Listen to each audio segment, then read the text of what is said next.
The galaxy is burning, brother fights brother, and treason splits the Imperium of Man. This is the Horus Heresy. Whether you're a warrior of the Legionis Astartes, an adept of the Mechanicum, or a mortal in a galaxy of madness, you'll find your place here. Welcome to the Remembrancer's Retreat, broadcasting deep within the bowels of the vengeful spirit.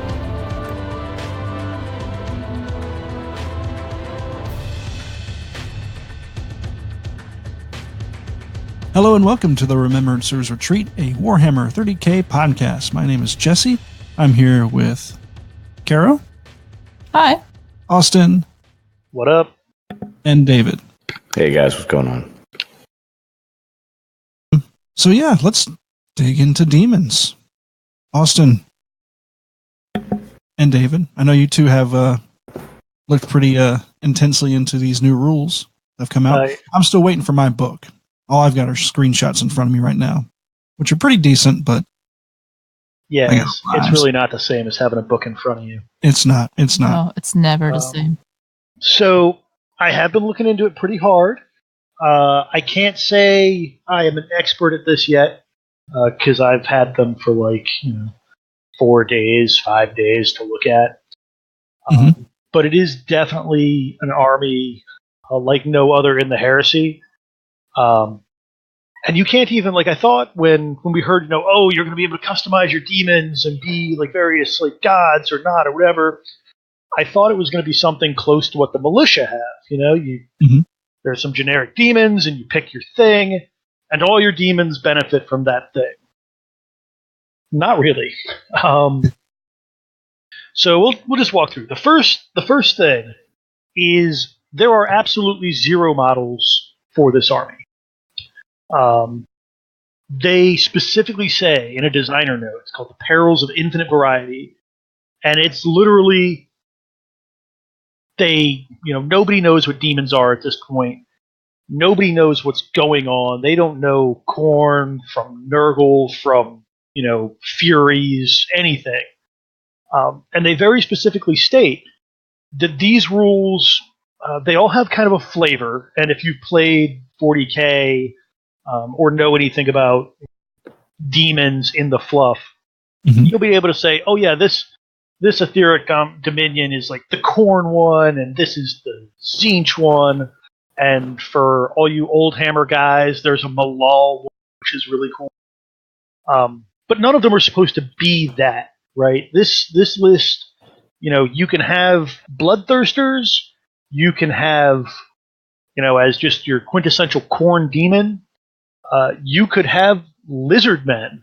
You could have dryads painted up however you want to represent whatever sort of god. And now we're diving more into the fluff than the rules, but I'll hit on it because it's been going around a couple of different forums. Yeah, I think, Austin, and this is an interesting point, man, right? So I think in the designer's note, the Perils of Infinite Variety, which is 231, page 231 in Book 8 when everybody gets Book 8, right? It's pretty clear that they want you to use the existing range of GW miniatures, right? So they want you to go out and get some of the new, Slaaneshi demons or the Khorne demons, or use old GW demons, but it's very loose, right? So it's not going to be prescribed. Or not use demons at all. If you want to use all what are the new ones? Night Haunters for Age of Sigmar? If you want to use those guys, you can totally make that happen in this book. Nice. And I think that's a couple of reasons from a fluff perspective for all of you that are the good Dryad's not really a demon for 40k. There's a couple of ways you can look at this. The first is that demons manifest into the materium to be the thing that scares a person most, right? So in 40k, which is where we have all of our, what a bloodletter looks like, what a plague bearer looks like, even though the Imperium denies the existence to the common man, that these things are actually real, allegorically, you'll see a fresco and there'll be a stylized bloodletter being, trampled by Dorn or whatever. So that becomes stuck in their psyche is what the big bad evil thing looks like. So when a rift opens and a bunch of Khorne demons show up, that's what they look like, because that's the terrifying thing that we all kind of expect to see. In the Heresy, there wasn't that. They're just crazy warp shit, and who the hell knows what they are, and my god, the guns don't work, and everyone is being torn to pieces. So you can look at it from that perspective. The other way, and which is really interesting, and I've only been thinking about this, like I said, for like a week, 2 weeks max,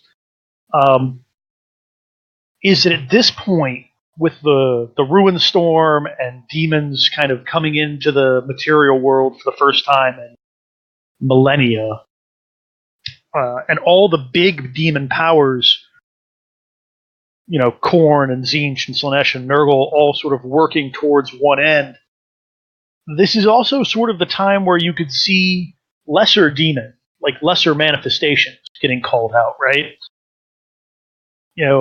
For example, like Furies. Furies are listed in all the books as undivided demons. But that's not really what they are. Furies are a manifestation of, like, the warp, right? So there's probably some, like, demon god of Furies, and all the little Furies are just sort of aspects of, a fear of flying or whatever. Minor gods. Yeah. And there's obviously an infinite variety of these minor gods. And at this point in the Heresy, the Chaos Worship, they also don't really know what they're doing.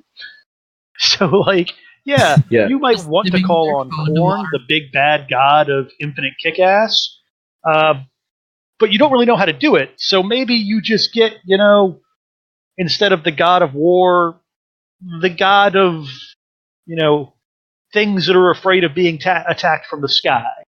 Or instead of, the god of infinite pleasure, you get the god of, like, moderate embarrassment. And, like, and their demons are going to be, whatever they look like. They're going to be, capable of doing the work. But again, fast forward 10,000 years, and nobody cares about that demon anymore, because it's sort of established that if you really want shit done, here are the 4 guys you go to. So just from like a fluff army building perspective, there's that, and they do nod to that later on when we talk about the some of the rules in here for like non-traditional demon armies. So yeah, that's my little segue into the fluff, and the rest of this is going to be probably pretty rules heavy.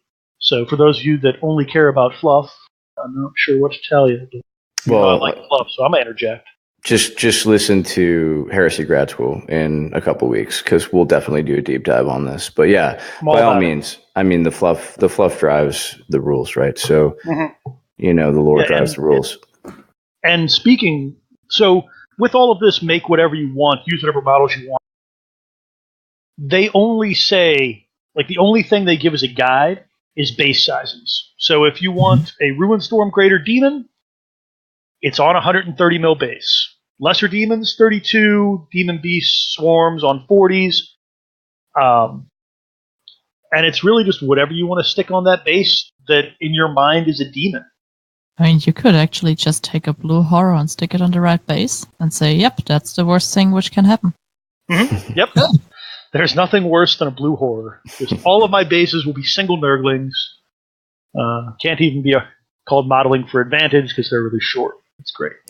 That's a great point, though, Caro. Like, I wonder if this rule set will allow some players like that play demons in 40K, right, to kind of come over to the Heresy and maybe, play a little bit in this rule set, which I think would be really cool. And I don't know how those base sizes match up. I'm not a 40K 8th edition player right now, so they seem to port pretty well. The only thing is, because I bought all of my generic demons on square bases, I don't know if they come on 32s or 25s. I'd have to ask Caro. Caro, you have some demons, right? I own a few, but I really don't remember the base size. I think they're on 32s. The new boxes, when they reboxed them all. So I think the base sizes are all pretty much in line with the new base sizes or recommended base sizes for all that. Yeah. Awesome. And I love that because, like you said, it lets people take their 40k army and port over, and maybe we'll get an influx. Yeah. Kind of like those guard players that decided, you know what, this is a militia army. I can give heresy a go. Mhm. Soon everybody will have a legion, and it'll be great. We all will play Happy Wars. So the generic rules for demons. So this is what everybody has to deal with. So they get the trait Demon of the Ruin Storm, and that replaces the old demon rule. It's all the same as far as I can tell. You make it a 5-up invul. You cause fear. If you fail a leadership check, you suffer a Perils of the Warp. And they specifically state that any rule or effect that targets models with the demon special rule also affects one with Demons of the Ruin Storm. So it's just the 30k version of the word now that we have. Their Perils of the Warp is different. On a 1, the model or unit reduces their weapon skill, ballistic skill, and initiative to 1 until the end of the controlling player's next turn, and the unit suffers D3 automatic wounds. No saves of any kind allowed. That includes Feel No Pain. And in addition, if it's in the psychic phase, the psychic phase is over.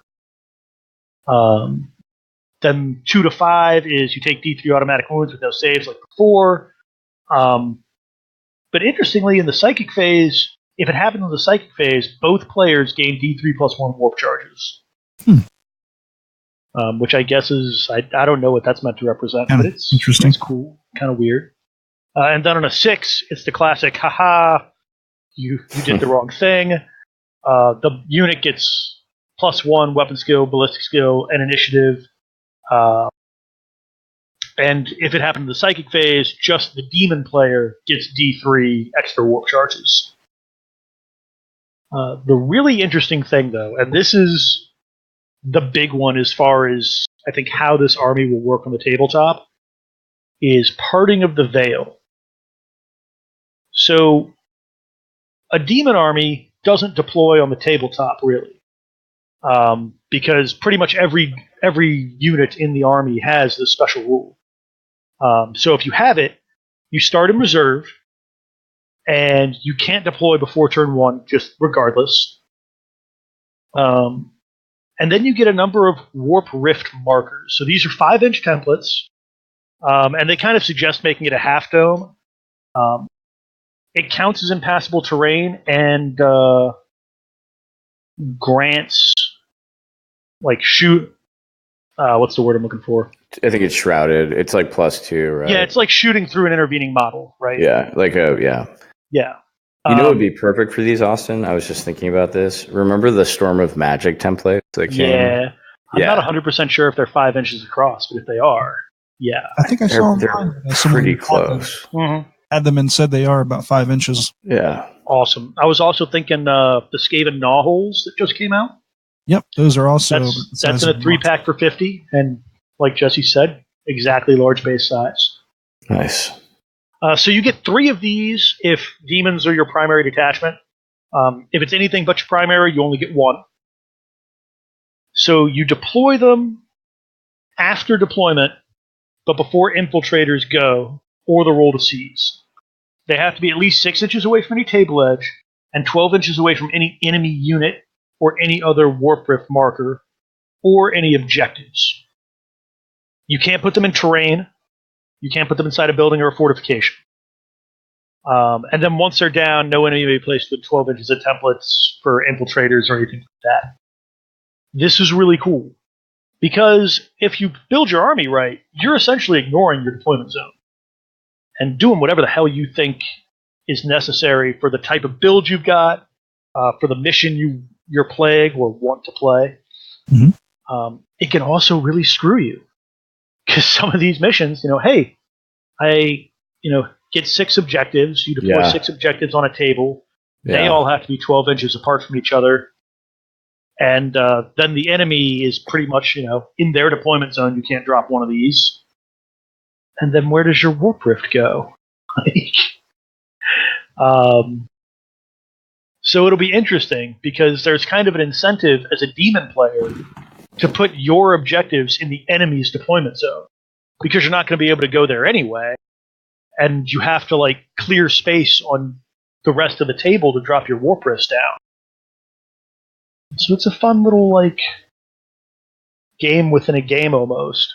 And they also, Austin, I think they count as your zone. So like a demon player doesn't have a board edge. Like then that warp rift marker becomes, their deployment zone. They fall back or they deploy from with ongoing reserves. Yeah, anything with that parting of the veil special rule then treats it as their board edge, like the closest one as their board edge. Yeah, it's a really cool mechanic. As a cool trick, any models with the Demon of the Ruinstorm special rule within 6 inches of a warp rift reroll failed involts. Which, for those of you thinking about it in your head, are bad at math like I was, a rerollable 5-up is about a 55% chance of success. There are upgrades you can do for the 3-up armor save, which is like a 66% chance. So it's not quite as good as power armor, but it's still something as a demon player that'll help a lot, especially since when they come out of the warp rift. So you start rolling for reserves turn 1. Yep. And when you come out of the warp rift, you can run or shoot, but you can't charge. So it kind of behooves you to not like move your full 6 inches and then run away some more. Like you kind of want to stay close to that warp rift the first turn because you're not going to be able to charge anyway. Mm-hmm. So Austin, here's something I was thinking about with this, right? Because coming out of a warp rift is like coming on the table edge from reserves, right? So if you've got vets, you've got a 6-inch move, right? Is it based on your actual movement or is it just 6 inches? No, it's your basic move. So you could have potentially more than that if you were like a 12-inch. Yeah. Yeah, if you're like jump infantry or something, you can definitely go up further. That's not hindered. But most of the stuff, well, actually I take it back. Pretty much every model in the army can become jump infantry. So, which might be important though, because I'm thinking about this and I'm thinking, okay, so your army is null deploy. You've got 3 warp rifts on the table, and let's say somebody else has, either drop assault or what's the one where they come in with all flyers, right? The Angels of Death or something like that. I can't remember. It's not what it's called, but so if the demons are not able to deploy because you can't put them outside of the warp rift, right? So if you can't deploy them within 6 inches of that bubble, then they just can't deploy. Yeah, right? but they're not destroyed. They just stay in ongoing reserves. There are some models in the army that auto come in turn 1, unless you specifically don't want that to happen. But I'm just thinking so if a warp rift, so if you have 3, let's say 1 is in somebody's deployment zone, right? Or close to it because you have to put it there, right? Then that person turn 1, if they go first, I mean, this will happen, all right? It's not going to happen to all 3 warp rift tokens, but it will happen to 1. You will be able to cut it off, right? You will be able to move your force so you can put a model in not quite base contact all the way around. Exactly, right? Vehicles will be able to block off these things, and so it will limit the ability for somebody to come on turn 1. So it's interesting because it's not quite as powerful, I think, as Deep Strike, right? Because Deep Strike, you move it until you can come on. And not only that, but like Deep Strike, it's anywhere you want on the table. Yeah, exactly. This is very specific. No terrain, no fortifications, must stay away. And the enemy knows from their turn 1 where all these things are going to be. But still, how likely is it to be that you or enemy is able to block all 3 of those warp rifts? I mean, they would have to put quite a number on there. Yeah, I mean, I hope it's impossible, because if you could do that, theoretically, you break the game, right? You just would never. Yeah. I mean, if you're playing it'll be like that famous photo of that Kroot versus White Scar game. Right? You daisy chained them all? Yeah. Yeah, well, the guy had a really OP White Scars list. This is back in like 5th edition, 4th edition. And so the Kroot, and he saw the Kroot guy and null deployed just because that's what he wanted to do. And the Kroot guy infiltrated all of his models along the guy's deployment zone and the guy couldn't come on and auto lost. Glorious. And there's still a picture that you can find of like the guy with the white scars and like the TO pouring over the rule book while the Kroot guy just had the biggest shit-eating grin on his face. And at the time, the Kroot were not good at all. So yeah, but it's great. However, so this to get back to the rules, there is one other funny thing. Rules that place modifiers of any kind on reserve rolls made to see which Demons of the Ruinstorm units interplay have no effect on models entering play via a Warp Rift model. The vagaries of the warp pay no heed to the tactics or technology of mankind. So while you might get, a guy cut off your Warp Rift and be trying to do it to all three, at least you won't be able to dick with your reserves to give himself some extra time to do that. Which I like a lot, because I know some of those drop assault armies, you got a command Rhino, -1 to your reserve rolls, right? It just shits all over it. Yeah. So you're always coming in on a 3-up on turn. Always on a 3-up starting turn 1. Yep. So the other really cool thing is Tides of Madness. Again, this is a special rule that pretty much every model in the army has. And it says they are drastically affected by the shifting tides of the warp and have their base statistics modified based on the game turn. So turn 1-2, they get +1 toughness, +1 strength, which is awesome because a lot of these guys are base 4 and 5 for both those things. So it gets real good there in the early going. And a lot of all of the weaponry is based on the model's strength, which is really cool. On turn 3 to 4, there's nothing either way. 5 to 6, it's -1 toughness and strength. And if it goes to 7 or past, it's -2 to toughness and strength.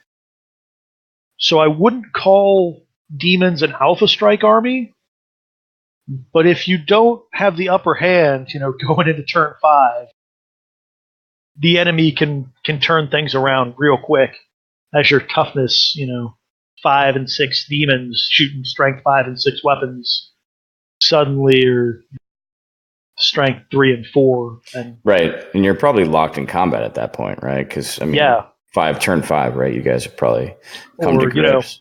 The last 5 Marines are trying to deal with the last 3 Demons. I'm gonna need something to keep a marker or something to keep track of that, because I know if I played Demons, I would completely forget that every time. Oh yeah.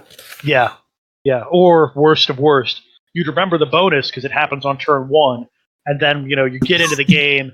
Turn 6 rolls around, and you're halfway through it, and you're like, shit, I should have been -1 strength toughness this whole time. So yeah, I'm sure that'll, while I really like it as a concept and as a rule, I'm sure it's going to make some people like accidentally very salty. A little bit of bookkeeping, definitely. But it is universal. It does happen to everybody, so it makes things a little easier. You're not having to track, all right, this unit's been on the table 3 turns, so it has this has been on 2, so it's that. Yeah. So, small favors, I guess. Mm-hmm. So those are the big rules that affect every demon in the army. And then you can pick etheric dominion.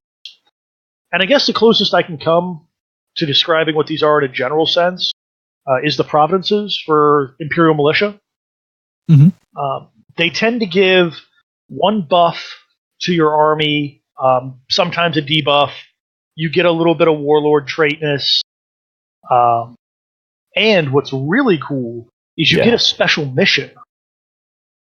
Well, no, it replaces your objectives. Yeah, so if you're playing, an objective game, and you say, all right, well, shit, based on everything, I don't think I'm going to be able to win an objective game with this army. I'm going to play my Etheric Dominion mission instead. And your opponent still plays whatever mission, the scenario calls for. He's still playing kill points or objectives or whatever. But you're scoring VP on other things.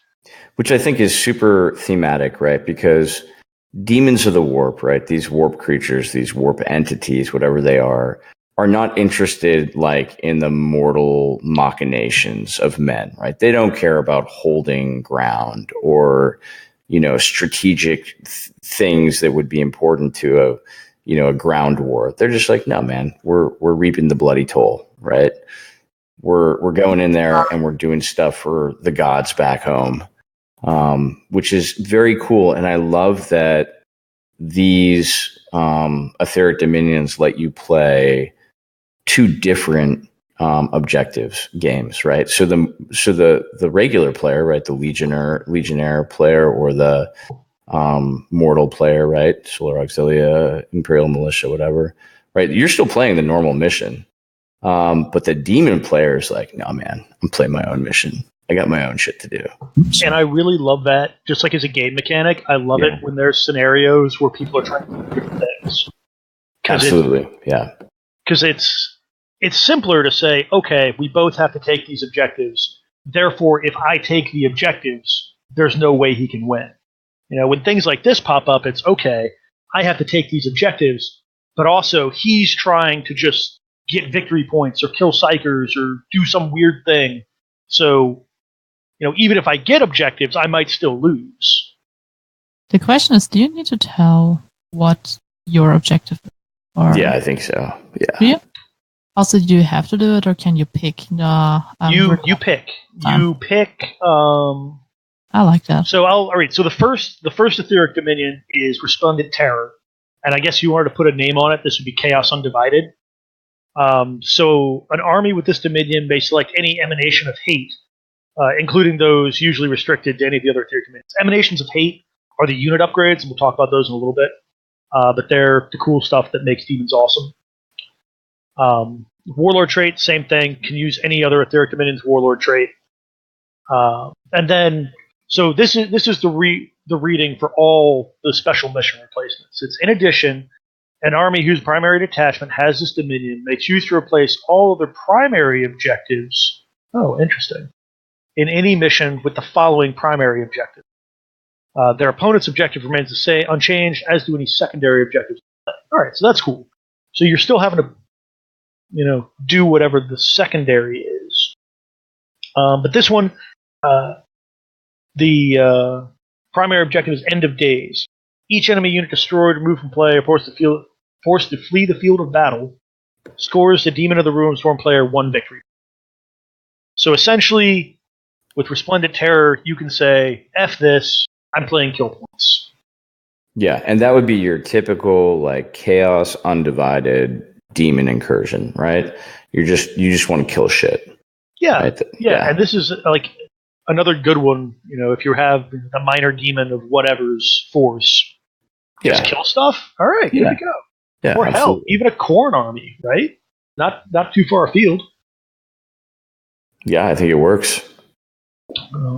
Speaking of Khorne, the next one on the list is Crimson Fury. Pretty much everybody in the army gets the Rage special rule. And if you're a monstrous creature, flying monstrous creature, gargantuan creature, you instead get the Rampage special rule, which I assume is just the big version of Rage. I have no idea what that means. I'll look it up while you guys keep talking. All right. So you must declare a charge. If able, when you begin the assault phase within 12 inches of an enemy unit, there's more than one you can pick. And then its special thing is the Brass Collars Emanation, which is a 3-up armor save and Adamantium Will, which is cool. And then you get... This sounds a lot like the Red Butchers, which makes sense, but still. Yeah, it's just kind of like the generic Khorne things, right? So a Demon Lord with this dominion may choose to generate a Warlord trait for the following table instead of the normal ones. Skullkeeper, Warlord in any friendly unit with the Demon of the Ruin Storm special rule within 6 inches of the Warlord, adds D3 to the wounds value when calculated to see if they win combat in the assault phase. I think that's awesome. As a militia player who gets +1 to combat res for having a banner in units that are not good at combat, that has won and tied me more combats than I can count, adding D3 to it seems amazing. Yeah. So then 3 to 4, Aegis of Rage. Warlord or friendly unit within 12 targeted by a psychic power. You can attempt to deny the witch as though they were a psyker of a higher mastery level and the Psyker manifesting the power and count as a part of the unit being targeted, regardless of actual mastery levels. So that's a 5-up, right? Yeah. Which is pretty solid. Yeah. Again, not all conquering, but suck it, Magnus. Speaking of, we'll get to that later. And then the other one is when your warlord declare a charge, you roll dice equal to its attack value to determine the distance moved, keeping the 2 highest results and discarding all the other dice. Holy shit! And man. you can make some nasty, nasty Blender Lord demons that'll have 5 or 6 attacks. That sounds great. Say goodbye to rolling 4 inches ever again. Yeah, you're pulling off 12-inch charges like pretty much consistently. I think. I mean, I don't know, but it seems highly likely. Yeah. Like suddenly 10-inch charges are a thing. They're definitely a thing. So their special mission is the blood must flow, and all of these are just so damn fluffy. The Demon of the Ruinstorm player gains 1 victory point for every unit, friendly or enemy, that has been destroyed either in combat, due to results of Overwatch, or as part of a sweeping advance. Because Khorne cares not from whence the blood flows, as long as it flows. Pretty sweet. And that's real good. Who knows how popular demon armies are going to wind up being, but if suddenly the Khorne one is the one everyone gloms onto, maybe people start rethinking the mass assault armies. Yeah, that'd be cool, man. It's just hard to win. So Rampage, just real quick, Austin. Rampage, for you guys following along at home, page 170 in the Age of Darkness rulebook. It is at the start of any fight subphase, models with the Rampage special rule gain D3 attacks in the combat they are in, if the combat they are in contains more enemy models than friendly models. And then you count all models locked in combat, not just those that are engaged. So that's it. Pretty sweet. That's not bad. Yeah, that's not bad. Yeah. So next on the list is your Nurgle-esque Creeping Scourge, is what it's called. All the infantry, beasts, and cavalry gain Feel No Pain 5-up. Monstrous creatures, gargantuan flying creatures, those guys, instead get It Will Not Die. Again, Nurgly, but it doesn't come out and say it, so if you have something else in mind, you can go do. Units included as part of this detachment, which is kind of unique because most of the time it's just the demon units, but anything in this detachment rolls an additional d6 when making run moves or sweeping advance and uses the lowest rolled die to determine the distance moved. And you can get the special emanation, the Demon Lord Warlord traits, or the Warlord and all friendly units with the Demon of the Ruinstorm special rule within 6 inches are considered to always roll a 6 when called upon to take difficult or dangerous terrain tests, which is an interesting way of saying it. 3 to 4, Monolith of Rot, Warlord rerolls Feel No Pain or Will Not Die tests, which doesn't seem that fantastic, to be perfectly honest with you. Although rerolling your Will Not Die can be cool, but And then Pestilential Cloud, all units in 3 inches of the Warlord at the end of any fight subphase that aren't demons suffer D6 Strength 2 AP- hits. Which just seems really weird. I mean, it's supposed to be like a cloud of flies or whatever, so don't expect it to be crazy good. Yeah. Definitely less exciting Warlord traits, I feel. And its special mission is Torment Without End. At the end of the game, after the final turn has been played, the demon player gains 2 victory points for every table quarter that has a Warp Rift in it. No enemy units within 6 inches of that Warp Rift marker, and at least 1 friendly demon of the Ruinstorm unit within 6 inches of that Rift marker. It's pretty interesting objective. Yeah, and remember, you're getting to reroll your invul saves if you're within 6 inches of one of these things. Mm-hmm. So, if you're playing this, you can, I feel, be pretty confident in scoring just 6 VP. Which in most missions will win you the hell out of that game. Yeah. So that's actually... Take some tough boys and just kind of hunker down by the warp rifts. Yeah, like, that would explain why the Warlord traits aren't quite as exciting as the other ones. You keep your enemies out of it, but I'd imagine, like I said, if you have some tough demons, you might be able to keep it. And demons are definitely an assaulty army, right? Like, their shooting is not fantastic, but their assault is absolutely devastating. So tie up anybody who's trying you'd have to weather that starting to lose strength and toughness bonus, but it seems solid. It seems very Nurgle too, right? Like, because those are the portals that lead back to the garden, right? Mm-hmm. So you're trying to keep those open so that the contagion can spread. Yeah, it's good, man. I like the thought that's been put into these. Yeah, these are all super fluffy. Yeah, and also, I mean, not that I was a huge demon player in 40K, but they also seem to have little twists on the normal demon like way you play the overall theme, which is cool. It's not just like a cut and paste from the 7th Ed Demon Codex. Oh yeah, definitely not. Yep. So next up is Lurid Onslaught. This is, I guess, your Slaneshi counts as.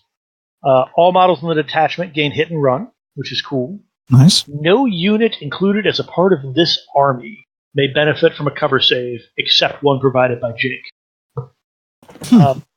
Would you say that this army would then apply to your allied detachment as well? No, I don't think that's the way it works. No? All right. I don't know, but I don't think so. I don't think those rules carry over. But I mean, it could be wrong. I'm not a rules lawyer. So. I don't know. Yeah, we need like Will or Ryan go. Or Robbie. Yeah. So the Warlord traits are when fighting in a challenge against a model with a higher initiative value. The initiative of the Warlord is just increased to be equal to that opponent, which is interesting, but I feel like a lot of the really high initiative units in 30K get bonuses if your enemy's initiative matches yours. So I'm not sure how useful it'll be, like, in toto. Then there's Flickering Gate. The Warlord and friendly unit within 6 don't roll when you choose to run, but instead always move the maximum amount possible for that unit. Wow. That's cool. Mm-hmm. Yeah. And then Loping Charge. Warlord and friendlies within 6 add +1 to the distance moved when making a charge in the assault phase. And it very specifically says that the maximum possible charge distance for these units is 13 inches. Which is cool. That's very cool. And so this is probably my favorite of the missions that you get. Well, take it back. It's my second favorite. It's called A Twisted Dream. The Demons of the Ruinstorm player scores 1 VP whenever an enemy unit fails a morale check. So it doesn't include, specifically, it says this does not include tests made to regroup, but does include pinning tests, fear checks, and checks made due to the stupefying musk emanation, which is kind of like a fear check. So you get 1 VP if your enemy fails any of those at any point, which is awesome. However, any enemy unit that succeeds at any of these checks due to a result of insane heroism, double ones, reduces the total number of victory points scored by this army by D3. Ouch. That is awesome. So if your boys, hold the line and look to the colors and roll those snake eyes, you take VP away from the demon player, which is awesome. And super fluffy because in all the books, whenever somebody sort of shows gumption to a Slaneshi demon or like Lucius the Eternal or somebody, like they always seem to get sort of miffed, right? Like Sure. It puts them in a bad mood. So I like that a lot. Yeah, me too. Then we have Maddening Swarms. So this is supposed to be the Zinchi one. For my not major power army, this is the one I'll be taking, probably. And the reason is this. All models in the detachment may select an additional emanation of horror. So pretty much you get one upgrade on top of the other ones you would normally get. And this is important because things like frag grenade equivalents are an emanation of horror. They're not really expensive. They're like a point a model for the basic infantry. Austin, we haven't really explained what emanation of horrors are. Can we do that real quick for the listeners? Just real quick. Yeah, I was gonna go through because they're a whole shit ton. So the emanation of horrors are upgrades for your demons. They're like war gear, right? Like they're like between 15, 25 points upgrades. So it depends. Yeah. They divide all the models into 3 different brackets. So bracket 1 is like your lesser demons, the swarms, the cavalry, like the little guys. Bracket 2, your demon lords, the Shrike, which is a big flying monster. And then bracket 3 is the Lord of War Choice and the 400 point base demon. And the points vary. So if you want to give a miasma of rot to a lesser demon, that's 3 points. If you want to give it to a demon lord, it's 10. Right? So there's a little scaling. And a couple of them, the biggest and nastiest of beasts can't take. Mm-hmm. But it's everything. That's how you give them weapons. That's how you give them, better armor save, rending, shred, whole bunch of stuff. Yeah. And I'll go into that more once we work our way through all of these dominions. Which after Maddening Swarms, there's only one more. So the Warlord traits for this are Font of Madness. Each psychic phase, the Warlord generates warp charges equal to its mastery level +1. And if the Warlord doesn't have a Psyker special rule, it generates D3. But doesn't mean they can manifest powers. Which, I'm not a big psychic phase person, but I'm sure that'll excite those of you that are. Then there's Etheric Lightning Rod.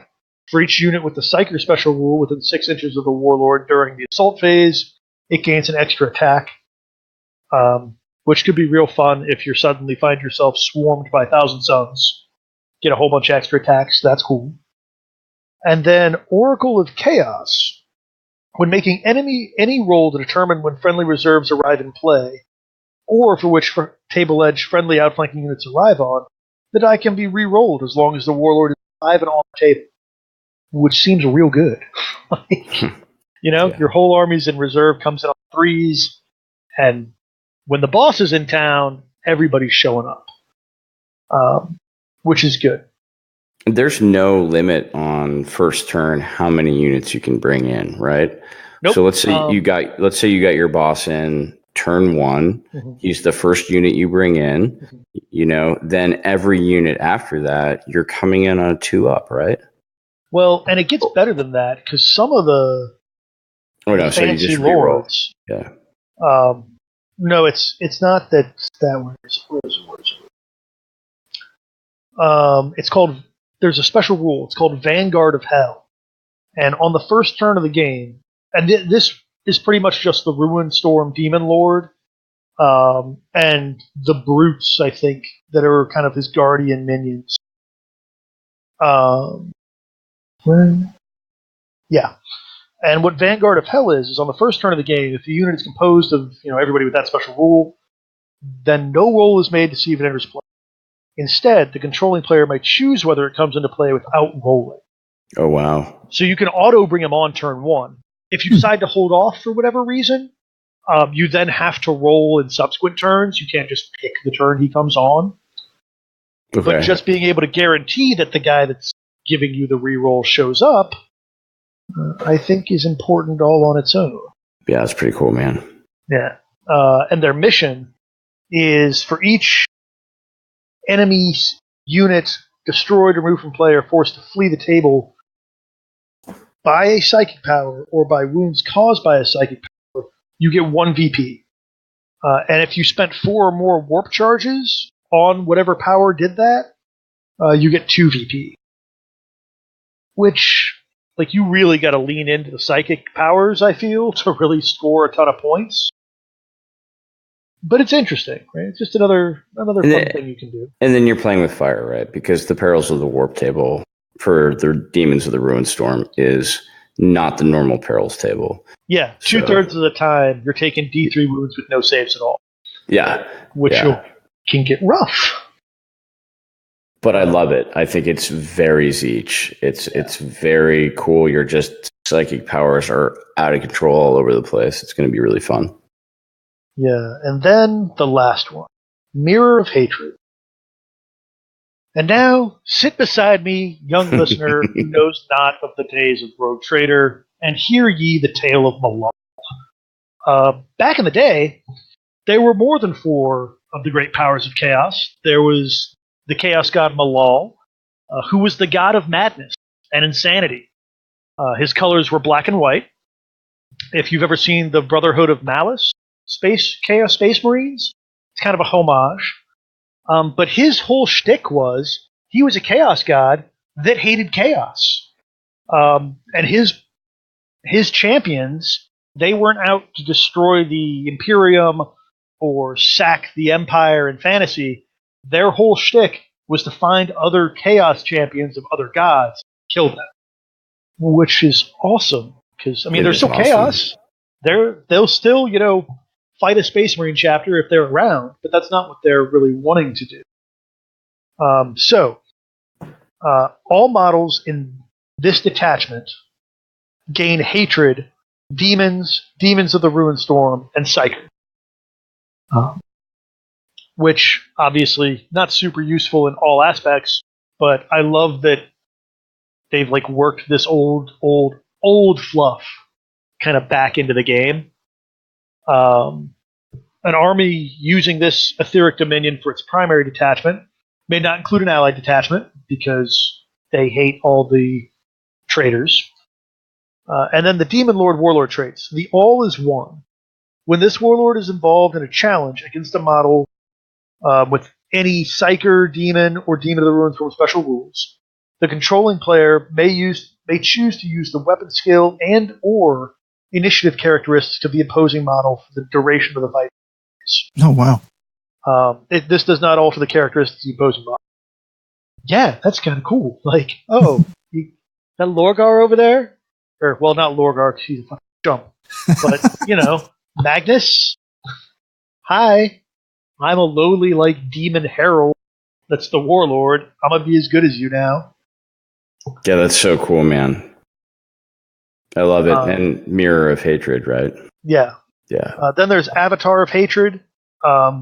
He gets the effects of hatred every fight phase, not just the first. And then, the coolest one, Inimitable Recursion. When a warlord with this trait is reduced to 0 runes, roll a d6. On a 6, the model is placed into ongoing reserves with all of its wounds returned, instead of being removed from play. This warlord trait may be used more than once in a given. There is no limit to the number of times a model may be returned to ongoing reserves. However, once this roll has failed, the model may not be returned to play by any other means. And if the Slay the Warlord secondary objective is in play, then it may be scored each time this warlord is reduced to 0 wounds. Which is not going to make you feel any better if it's like a 500-point Demon Lord of Doom, but at least you can double up on Slay the Warlord, right? And I mean, it's on a 6. It's not going to happen that often. No. But it's hilarious. However, my all-time favorite mission is right back into that Malal fluff. It's called the Infinite Cycle. The Demon of the Ruin Storm player scores 1 victory point for each enemy unit with any of the Psyker, Demon, or Demon of the Ruin special rules that is destroyed, removed from play, or forced to flee. And loses 1 victory point for each friendly unit with any of the Psyker, Demon, or Demon of the Ruin Storm special rules that is destroyed, removed from play, or forced to flee from the battlefield.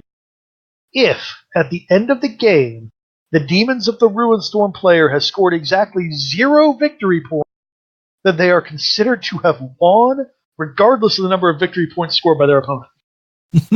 Awesome. If that isn't the best shit ever. I mean, the odds of you winning that way seems real low. But, that really just sums up the insanity and craziness that is Malal and like the old Rogue Trader fluff, and it makes me so happy. It really does. It is. It's awesome, man. Yeah. So I'm gonna talk about the Emanations of Horror next, the war gear, and the one everybody is freaking out about right now is Lord of Sorcery. It's 25 points. It's only for the mid tier, so like your HQ units, essentially. This unit gains a Psyker special rule and a single level of Psychic Mastery. Additional levels of Mastery may be purchased at a cost of 25 points per additional level. And that's pretty much it. You can... it says Demon Lords, chosen or greater demons, purchase Emanation. Only the Demon Lords, which are like the biggest of your HQs, may purchase more than 2 levels of Mastery. However, it specifically does not mention a maximum for the Demon Lords.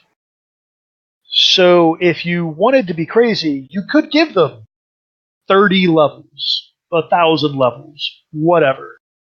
And the psychic powers may be selected from any of the disciplines presented in the Horus Heresy, except for Malefic or Sanctum. Demonology. Now this is real good, I'm not going to lie. Being able to pick your psychic power obviously is amazing. But people that are like, oh, you can just have a demon with mastery level 20 and just like rule the world. I don't believe it. One, that's insanely expensive. There's absolutely no way it'll make its point. And two, it's just kind of dumb. You're gonna miscast. Your Lord is gonna take those D3 unsavable wounds once a phase, and you're gonna be dead in 2 turns. And then you lose all your warp dice too, right?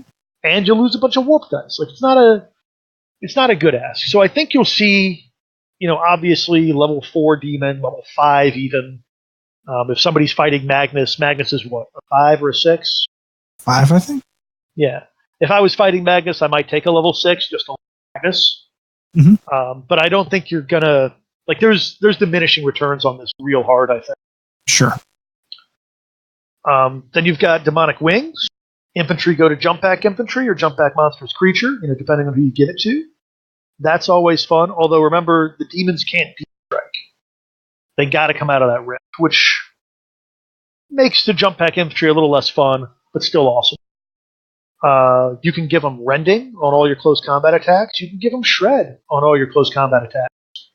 And because you can take multiple things per demon unit, you can have Rending and Shred. And isn't that great? So there's no limit to what you can take? No, there's a couple, like Miasma of Rot, that's only takeable by the Nurgle. But each demon has its own thing. So the lesser demons, I think, take 3 emanations. The brutes can take 2. But it's not... So every model in the unit has to take the same emanations, but not every unit of the same type. Gotcha. So if you've got 10 lesser demons in a unit, and you give them, Demon Wings, Crushing Claws, and Flensing Talons, they all got to have that. They all got to pay the points for it. But Gotcha. your next unit of lesser demons could have Molten Blood, a Horned Crown, and a Warp Scale Hat. You get it? And that's what makes this cool, I think, because you can have every unit be equipped differently and have vastly different roles. Yeah. It's very customizable. And this is 10 times more customizable than Malicious. Yeah. Oh, yeah. Sundering Fangs. Instead of the normal attacks, you make 1 attack at initiative 1 at twice your normal strength to a maximum of 10, and you gain Sunder. Is sweet. Miasma of Rot reduces the enemy toughness value by 1, or the armor value by 1. That's not cumulative. 1 unit, 5 units, still only reducing by 1. But if Deathsworn have taught me anything, reducing the enemy's toughness by 1 is amazing. Brass Collars, we already talked about, 3-up save, Adamantium Will. Stupefying Musk, you have to take a morale check at the end of the subphase. If it's failed, you must reduce your initiative by 1 for the duration. But if you're scoring points if they fail it, why not? Right. Warp Scions, you get Brotherhood of Psychers for the unit. This can only be taken by the little guys. But it can also be taken by your Nurgling equivalents, which is hilarious. And then you can get Smite, Flame Breath, Assail, or Psychic Shriek. Choose the start of the game. You can't go back and forth. But 3 stands of like Nurglings with Psychic Shriek seems hilarious. It'll be 3 points. 3 points per model, right? 3 points a model. Yep. Yep. Okay. Yeah. And like I'm not going to read through all the points lists for everybody, but it generally goes for the lesser demons and the small things, 3 to 5 points. Medium guys, 10 or 15, and then the big guys, either 5 or like 15, 20. Yeah. And 5 tends to be things that are stupid for big guys, like Sundering Fang. I'm going to have my Strength 9 Demon Lord swing at 1 attack. It's for Strength 10 for Sunder. It just doesn't make any sense. Sure. You have Corrosive Vomit. For every 3 models in the unit rounding up, a model can attack with essentially a flamethrower, like your standard flamer, template AP5, with Soul Blaze. That could be fun. Rift Barb. I was really excited about this until I realized it was a single model in the unit may attack with it. But you have a Shrike, which is like a flying monstrous creature that's on its own. You can give it this for 15 points. 12-inch range, AP3, Assault 1, Armor Bane, Strength, the user +2. Fucking Armor Bane, dude. So that Shrike is rolling around on turn 1 with Strength 9 Armor Bane.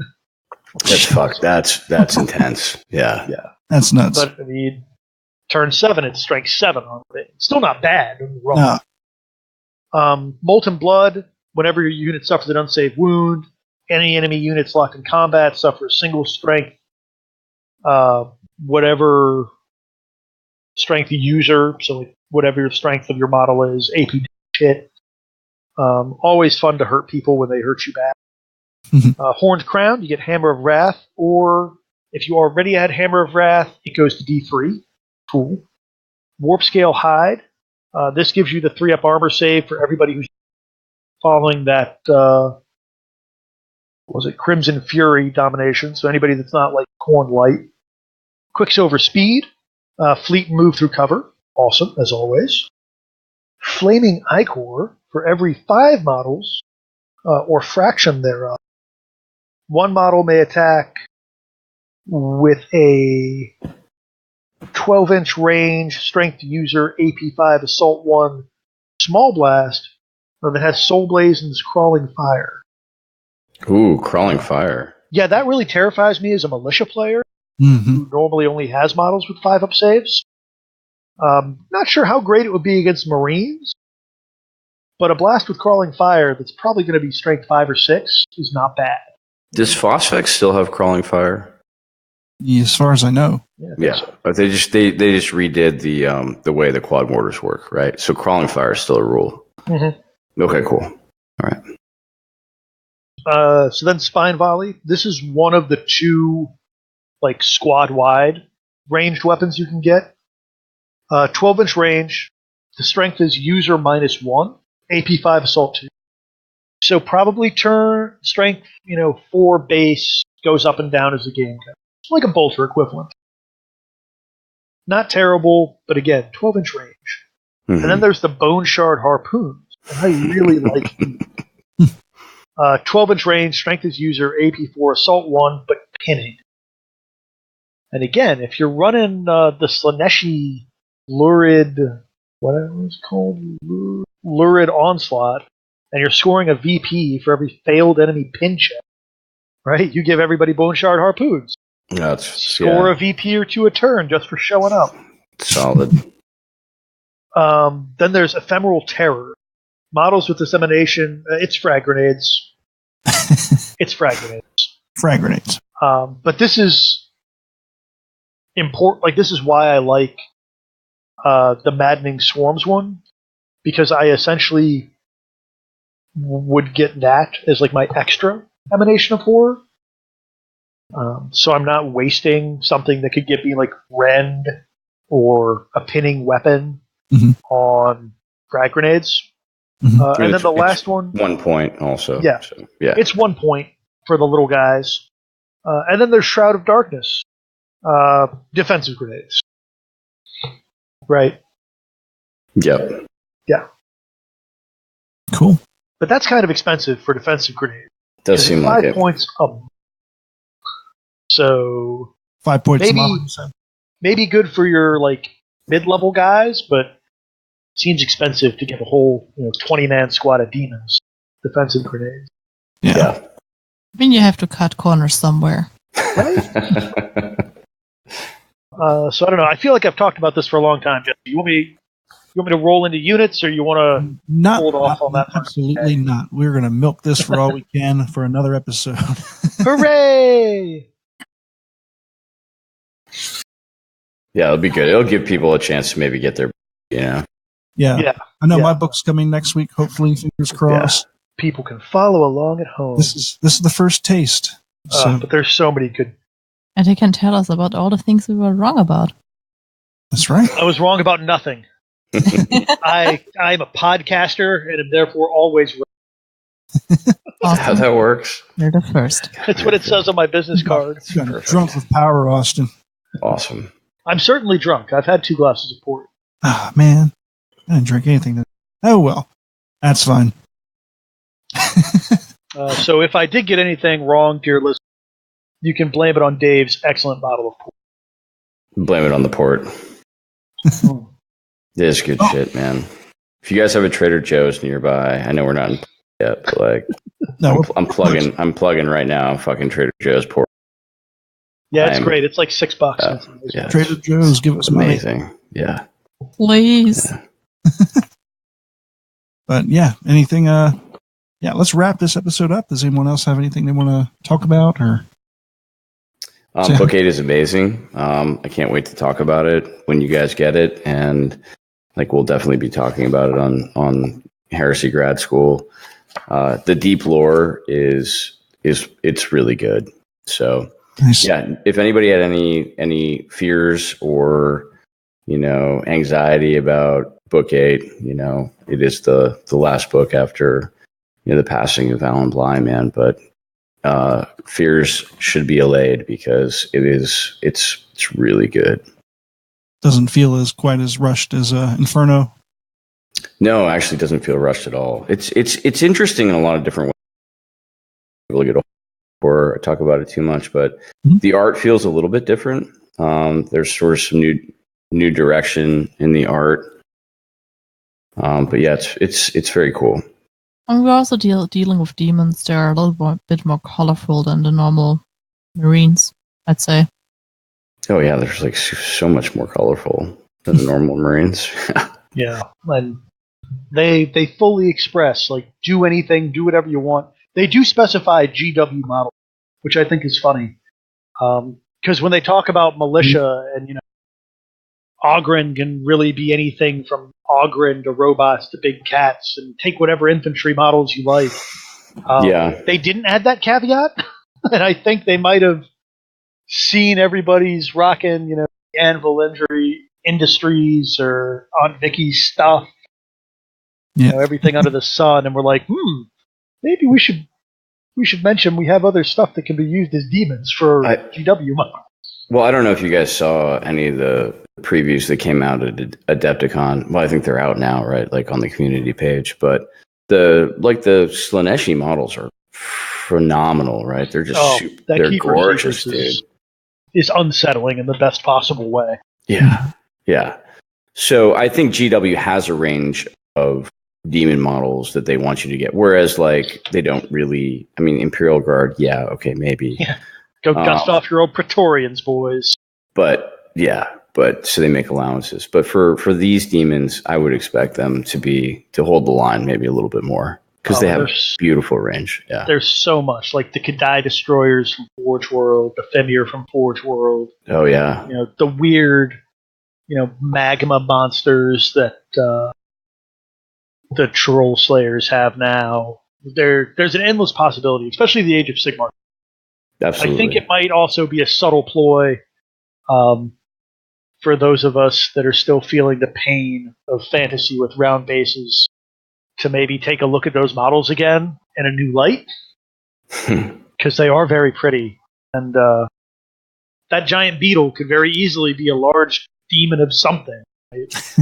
Well, that's true, Austin, right? So like you get a demon army, and like actually you can play 3 games now, right? You can play Heresy, you can play 8, and demon army. Yeah. you play Age of Sigmar. So there's your gateway drug, boys and girls, right? Boys and girls listening out there with, on an allowance, spending your lunch money, like Dave was 25 years ago.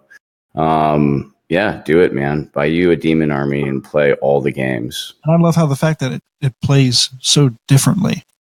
Yeah. Yeah. Spoiler alert, the bloodletter equivalents are 2 wounds apiece. This is not the 40k demon list. Oh yeah, definitely not. Oh no, we'll get there. I can't wait to talk about unit profiles because man, there's some shockers. Looking forward to it. Wrapping up this episode. Thanks for everybody who came to the Zone Mortalis event this Saturday, or last Saturday, I should say. Got a good group. I think we had 12 people show up. A lot of people were up at Adepticon, and we had 6 tables going, and it was a blast, an absolute blast. So yeah, I had a lot of fun. Yeah, it was a lot of fun to watch. Especially Will's fucking sucking people out of the airlock. Yeah, this one was really mean. That was hilarious. Yep. Jason and I didn't fail a single test. Well, some other tables lost half their army to them, so. Yeah, I had 3 or 4 Deathsworn sucked out the airlock. Sad, but ooh, crushing. I also accidentally brought a super rude list. Accidentally. Air well, quotes. so no. So for Nova last year, you were able to bring 2 lists, right? So I brought one that was a bunch of Grey Slayers with 6 Deathsworn in it, and then I brought one that was all Deathsworn all the time. And I handed both lists to my opponents every game and said, whichever one you want to play against, I just wrote lists. I'm happy to do whatever. Every single one of those brave fools picked the all Deathsworn list.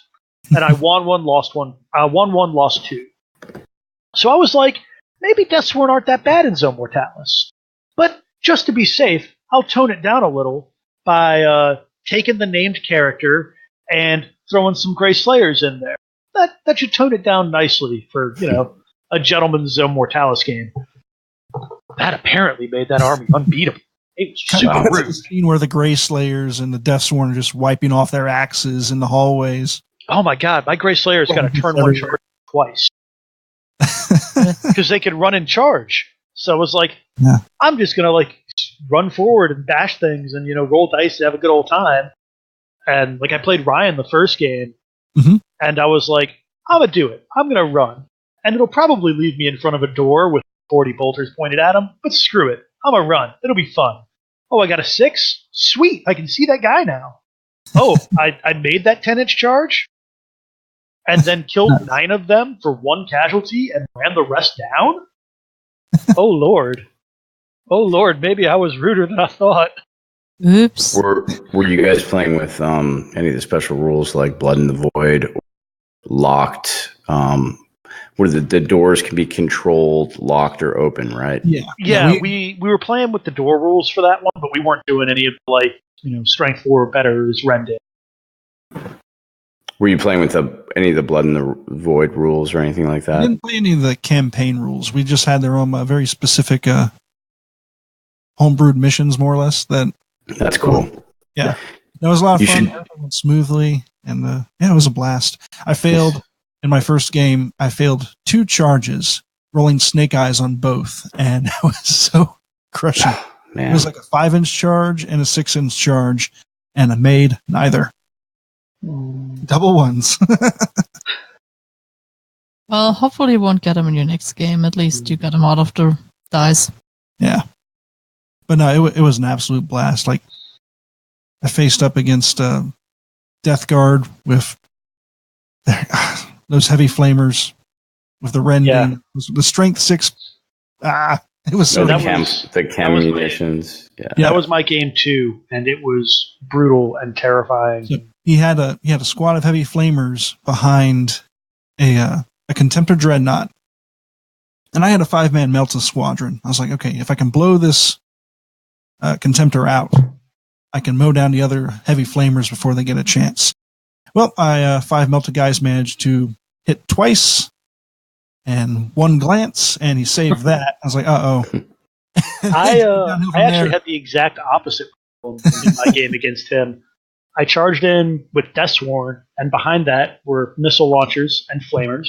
And I was like, all right, I'm not going to swing with the Melta bombs. I'll just swing with a couple of the Thunderhammers, and that'll, like, statistically, do a couple of hull points, and I'll be locked in combat. So he can't flamethrower me. Yeah. Proceeded to do 4 penetrating hits and 1 glancing, none of which were saved. Like, my Death Swarm were just like, we don't stop, and then just flamethrower. Flamethrower and running Death Swarm. It was sad. Nice. All right. But yeah, well, shout out to Will for running a super cool event. It was a lot of fun. And with that, folks, I think we're going to call it a night. Thanks for staying and listening. And we're going to talk about some demons up next time. Hopefully we'll have Dave and Robbie to talk about Adepticon and their experiences there. Looking forward to that. And for that, I guess that's it. Anything else? No? Y'all guys have fun. Keep rolling those dice. Bye. Man. Think about demons. About all of them. Have a good night, everybody. Yep, have a good night. That was the wrong button. Awesome. Absolutely. Classy. Perfect. Which All right. button did you want to hit? Somebody just poured a beer. Sounds good. Perfect. Boy, I hope that's saved. I think it's saved. That's right. I also have Craig as well. That's right.